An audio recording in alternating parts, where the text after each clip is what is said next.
சுண்டைக்காய் உங்களுக்கு குழம்பு வச்சு எப்படின்னு உங்களுக்கு பொரிச்சுக்கிட்டு இருக்கு. சுண்டைக்காயை க்ளீன் பண்ணி வச்சுக்கோங்க.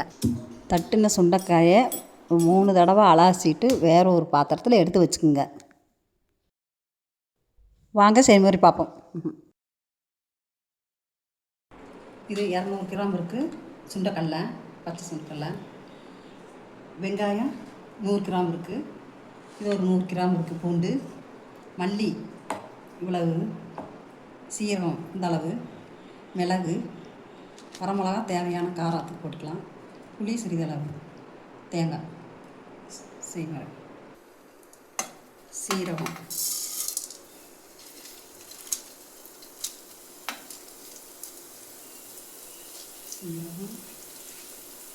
மிளகாய், மல்லி எல்லாமே பொன்னரமாக கறி விட்டுறக்கூடாது, பொன்னரமாக வறுக்கணும்.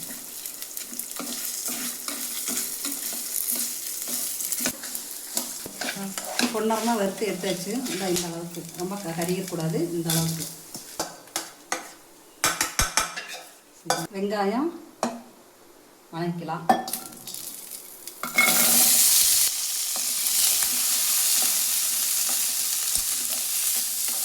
போட்டு வெங்காயத்தை போட்டு வதக்கணும். சீக்கிரம் வெங்காயம் வதங்கல் கம்மியாக பார்த்து போட்டுக்கணும். வணங்கிடுச்சு. நீ எடுத்து கொட்டி வச்சுக்கலாம்.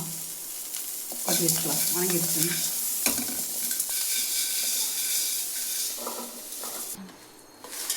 மல்லி எல்லாம் போட்டு, மிளகா, சீரகம் எல்லாம் போட்டு அரைச்சிக்கலாம். மஞ்சத்தூள் கொஞ்சம் போட்டுக்கணும், கலர் வரும்.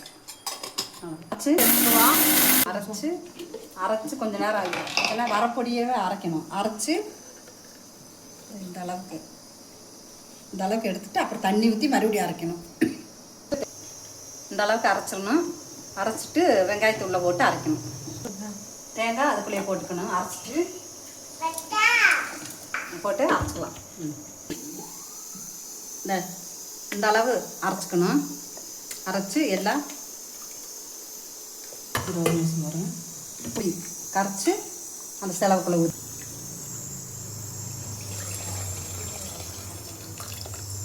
ஊற்றிட்டு இது வெந்தயத்தை வறுத்து கொஞ்சோண்டு தான் போடணும். சும்மா நான் வறுத்து வச்சுக்கிறேன் புளிக்குழம்புக்கு. இந்த வறுத்து பொடி பண்ணி வச்சுக்கிட்டோம்னா புளிக்குழம்புக்கு எவ்வளோ வேணாலும் போட்டுக்கலாம். அதாவது நம்ம சின்ன சிட்டியில் தான் கொஞ்சமாக போடணும், இல்லாட்டி கசக்கும் புளிக்குழம்புக்கு. இந்த அளவுக்கு வறுத்து எடுத்து வச்சுக்கணும், கொட்டி வச்சுக்கணும். கட்டி காஞ்சிருச்சு. நல்லெண்ணெய் சிறிது அளவு ஊற்றிக்கலாம். கடுகு கொஞ்சம் போட்டுக்கலாம். வெடிச்சிருச்சு. இப்போ வெள்ளைப்பூடு போட்டுக்கலாம்.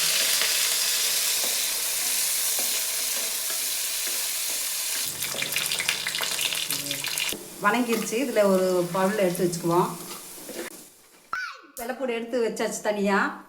இப்போ போடுவோம். பச்சை சுண்டல்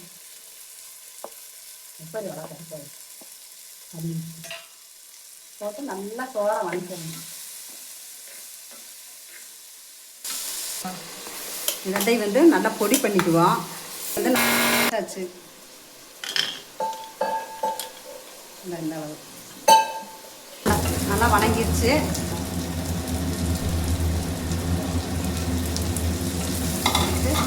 நல்லா வணக்கிட்டு குழம்பு ஊற்றிடுவோம்.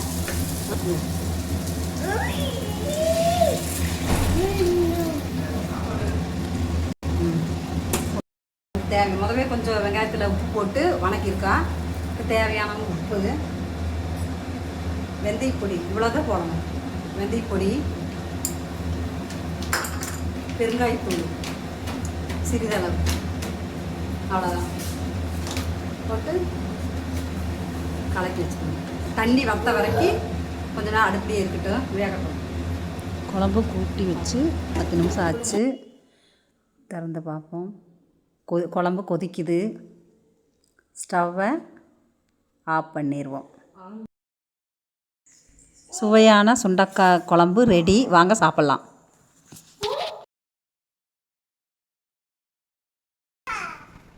சூடாக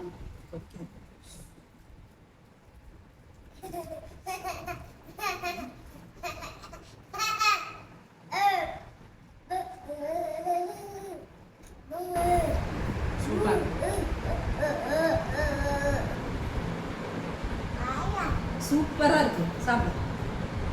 இது சாப்பிட்டு இருக்கு. ம்